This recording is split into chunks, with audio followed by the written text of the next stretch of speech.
Njore mitimo kitiyogo jalo, nywako mwandu mag sikunde, gin moko kuom achiedh nade ma sikunde e chula mapate mayudore e kaunti ma Lamu kadhe.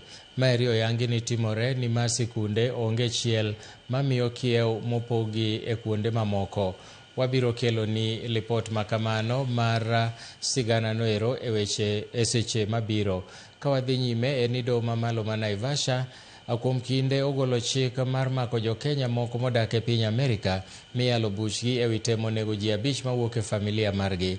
Jang'ad buche mar Doho Cecilia Gidhua omiyogi ndalo 7 mondo mi gichiw gimomiyo kik makgi ne wach mar buono samanth mag doho.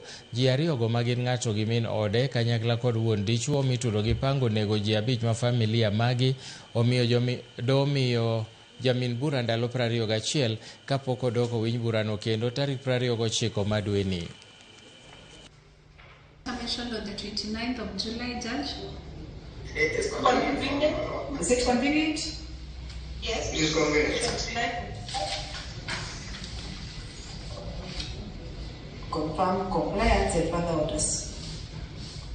Interim orders extended till then.